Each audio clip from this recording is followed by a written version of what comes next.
কোনদিন কাবাঘরের সামনে গেলে বা কোন আত্মীয় স্বজন গেলে বলবেন, কাবাঘর দেখার সাথে সাথে প্রথম যখন কালো অংশটা চোখে পড়বে, যখন আপনি মসজিদে হেরমের গেট দিয়ে ঢুকবেন, যখন ওই Fahad gate, king Fahad gate আছে, যখন ঢুকবেন, অনেক দূর থেকে কালো কালো কাবাঘরের একটু একটু দৃশ্য ভেসে উঠবে চোখের সামনে। তখন দোয়াটা করবেন কি? দোয়া করবেন কয়টা? যখন কয়টা?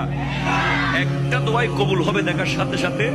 কাবা ঘর দেখার সাথে সাথে প্রথম যে দোয়াটা করবেন ওটা কবুল করবেন কে?